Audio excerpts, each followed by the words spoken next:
Mhm. Dear colleague, So I'll be talking about dissection post-angioplasty in the femoropopliteal segments, hopefully at some point. Yes, and it's part of the parcel. Effectively, angioplasty works by causing dissection of the atherosclerotic plaque.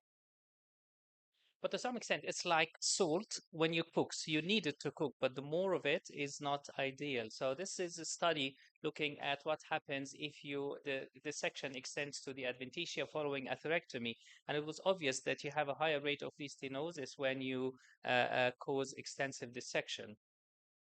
In this meta-analysis by Peter Schneider and colleagues, they try to look at what's published regarding dissection in the femoropopliteal segments post-angioplasty. And unsurprisingly, you will see in the coronary circulation, there's already a classification system for coronary dissection following angioplasty, but this is not established in the peripheral circulation. And that's why they came up with this sort of proposed classification of the dissection.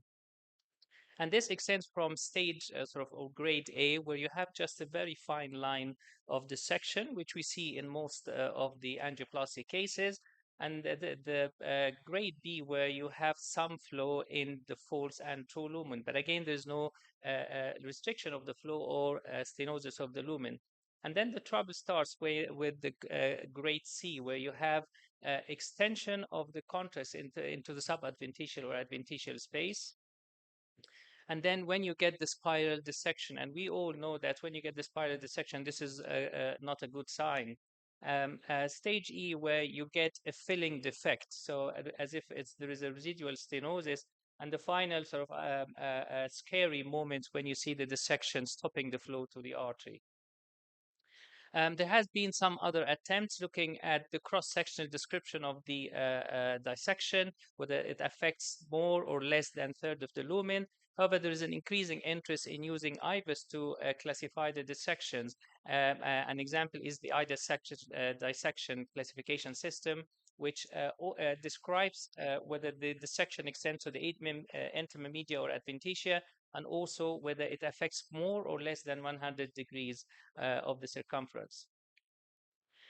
But why is it important to understand what is happening with the dissection? In this large Japanese paper looking at 748 PAD patients who had angioplasty and developed dissection afterwards, it was obvious that having dissection, this increases your chances or need for stenting. And the need for stenting increases as the grade of dissection progresses. And certainly, if you have a dissection grade C to F, you have a worse primary patency rate at 2 years, and also worse freedom from clinically driven TLR at 2 years. So it does have clinical consequences. But how can we predict which patient can get dissection or not? So in this study as well, they looked at the predictors of dissection. And what you will see is that small arteries less than 5 mm, long lesions more than 15 centimeters, and chronic total occlusions are predictors of dissection, which is something that we've noticed in our practice.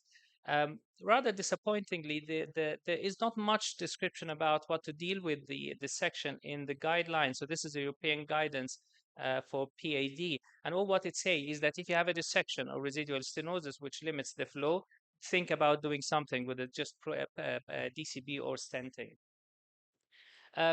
What was interesting is that how to avoid the dissection. We know it's part of the game. How to avoid it, and in the coronary circulation, it was obvious that prolonged low pressure balloon dilatation reduces the chances of significant or clinically significant dissection. And in this meta-analysis, they looked at all the studies which commented on the duration of the balloon inflation and divided into short, less than 1 minute, or long, between 1 minute all the way up to 15 minutes. They identified 5 papers in the coronary field and 1 paper in the peripheral field. And what they found is that prolonged balloon dilatation gives you higher chances of ending up with no residual stenosis and very significant low chances of having dissection in the immediate post-operative course. And this might be something that we have to adopt routinely. And I finally just want to share a case for you, sort of case to remember, or actually case to forget. It's one of those things which scar you forever. So this was a young gentleman who came with life-limiting claudication, secondary to common femoral artery disease and SFA multi-level steno-occlusive disease, as you will see here on the CT scan. Popliteal artery constitutes nicely with two-vessel runoff at least. So our plan was to do hybrid revascularization in the form of femoral endarterectomy as well as SFA recanalization.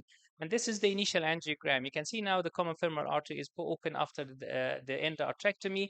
You can see the end of the endarterectomy part, sort of probably in this section. The SFA, despite the fact that it's tightly stenosed, is not actually occluded. So you will look at this and say, that will take probably 10-15 minutes until we recanalize it because everything will be interluminary. To start with, this is what happens sort of after trying to pass the wire. You can tell that the wire passed subintimally, and despite different attempts, it was not going intraluminary. Still, you can see the popliteal reconstitution has not been affected.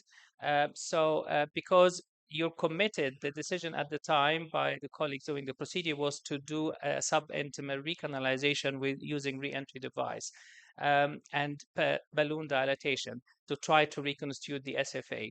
And this is how it looks like. And I'm sure you would agree this is an awful angiogram with the spider dissection. Probably this is a grade E of the classification as we've mentioned. So you can't really leave it like this. So the decision was to stent it and ended up with stent from the proximal SFA to the sort of proximal popliteal with preservation of the runoff. However, 24 hours later, the patient developed critical ischemia, severe pain. Remember, he just presented with intermittent claudication initially. And my colleague just texted saying that it's gone worse. What do we need to do? So we said we'll take him back to theta. And this was the original angiogram, flush occlusion of the stent, complete stent occlusion, and also it took away the runoff as well, and that's why the patient now developed critical ischemia. We had access at that time, this 2017, we had access to the penumbra. We've done suction thrombectomy of the whole stent, and this is what happened. What happened is that we've missed this section flap just proximal to the stent, which probably compromised the flow after in the first 24 hours. And we had obviously a dissection distal to the stent as well in the native artery. So we ended up proximally extending the stent to deal with the proximal dissection and prolonged balloon dilatation of the popliteal artery with preserved runoff. So in conclusion, Mr. Chairman, ladies and gentlemen, dissection is part of the game, but what we have to do is know how to deal with it. We know that patients with small arteries, long lesions, or CTOs are more prone to develop dissection. If you have residual stenosis more than 50% or impairment of the arterial flow, we need to do something. And I would recommend that we start with low pressure balloon dilatation and consider scaffolding if you have to. But also, obviously, we need to have a better understanding of the effect of the dissection on the hemodynamics of the arterial flow. And I thank you for your attention. Thank you, Dr. Hani, for this very interesting topic. And now it's a pleasure to call my colleague Amr Shafai.